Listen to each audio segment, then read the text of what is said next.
Guys, so my lighting is a little bit better today, and I wanted to try to keep up the good work. This is gonna be hard for me. I have to keep looking at my camera. I'm getting really tired of doing this on my phone. I need to spend the money on a quality webcam because this whole selfie stick thing is kind of a pain in the ass. Anyways, we are going to talk about Venus and Virgo because I would really like to finish up this Venus series, and I've been doing it for like, I don't know, 4 months or something now, and I've been procrastinating really, really badly. So Venus and Virgo. Venus and Virgo is a little bit trickier of a placement to have, just as many, especially like Vedic astrology, like readings and stuff will tell you that having like Venus in the 6th isn't the best placement. Now, I don't like to believe this, because I like to believe that anything is possible, and I don't like giving people crappy, like, oh my god, you're doomed information. I think that's a horrible way to go about astrology. So, we are going to talk about Venus and Virgo and potentially the positives and negatives of Venus and Virgo. Venus and Virgos are incredibly systematic. Love to a Venus and Virgo is something that is very much so based on tangible results. It's not a good way to put it. It's more so like, if I'm going to fall in love, I'm going to do it because it gives me this desired outcome, sort of. Or I want to be in love because it's going to ease this area of life. With Virgo being such a service-oriented sign, love is almost a service to a Venus and Virgo, especially like a Venus and Virgo female, because that's going to be female, Venusian energy being projected outward. A male Venus and Virgo might have a little bit of an easier time simply because he might attract women that are very Virgo-like, women who are of service, women that are going to take care of him in a very Virgo-like way, so not in a way that is necessarily going to be nurturing and warm. And I mean, obviously this can always vary depending on the other placements in somebody's chart, but normally a Venus and Virgo is just going to go for a very cut and dry type of woman, somebody who is going to be of service to them, somebody who is going to appear very, very virginal in nature, because Virgo is known to be the virgins of the zodiac, which I also hate because I know a lot of crazy fucking Virgos, so that does not... I see you, Virgos. I see you. It's interesting to me to see Venus and Virgos because they are so big on everything being so logical. Like, love isn't something, which I think, are they in detriment or fall? Is Venus in fall in detriment or I think it could be in Virgo. I can't remember that one. But love is very, very systematic. Love has a purpose.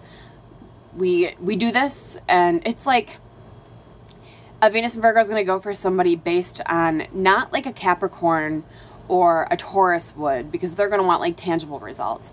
A Virgo, because it's an earth sign like those two, is going to go for somebody who provides them with that kind of service. They're going to go for somebody who can potentially make their lives a little bit easier in a sense. A female Venus and Virgo is going to project that outward. So she's going to be somebody who is very big on being of service to her partners.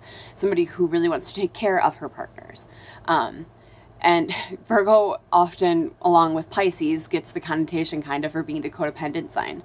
They get kind of thrown sometimes into situations where, like...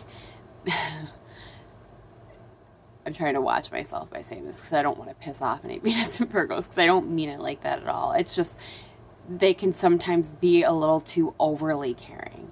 And because of the lack of emotionalism, it can get really tough, because Virgo is pretty much the sign that, like, if you need a solution, a Virgo is who you go to.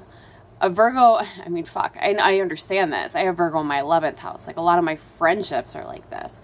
But Venus and Virgo even more so. Like, love isn't going to be something that's going to involve a lot of emotion. It's going to be something that kind of has, like, a doctor's notepad. Like... if a really watery sign is with the Venus and Virgo, like a Cancer or a Venus and Scorpio, holy shit. Virgo's going to be writing out a lot of fucking prescriptions on that notepad, for sure.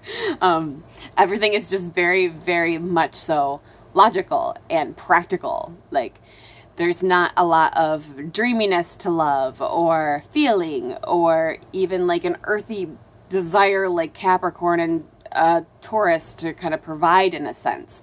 Virgo is going to want to take care of.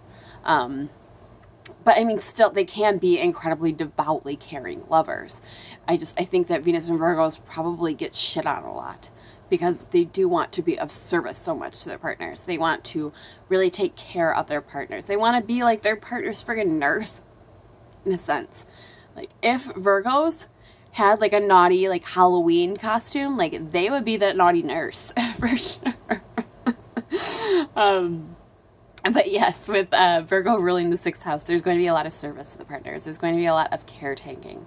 They're going to, if you have health problems at some point in time, you're probably going to wish that your significant other was Venus and Virgo, because that person is going to be able to nurse you back to health like no other. It's just, there's almost like this, and I feel bad saying this because I don't think it's true and it's just my stupid sense of humor, but like, there's almost like this nurse ratchet vibe to Venus and Virgo, just because although they are incredibly caring and want to like really take care of their partner, there's not a lot of emotionalism there. It's like, you do this and then it's better. And it would be like that very much so in love for them in general. Like, even in like a time of not crisis, like, I need this, you do this for me, and I'll do this for you. And it would be very, very business-like, very kind of cut and dry, like, this is how we're doing it, and okay, I'm happy that we reached this conclusion together. Now we can go on and we can love. So yeah, that is my own personal description or idea of Venus and Virgo, and the Venus and Virgos that I have met. But they are incredibly caring. That's the thing. Like, you can't, I kind of made them sound like they're just like really, really harsh, because they're not. Like, Virgo, underneath all of that, like, Virgo is so critical of themselves as well, even though they can get the connotation for being critical to other people.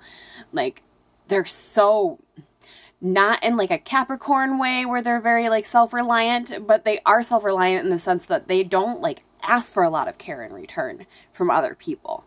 And so it really takes a lot, probably, or it would take a lot if you're in a relationship with somebody who has Venus and Virgo, to really break down those walls and get them to allow you to take care of them as well.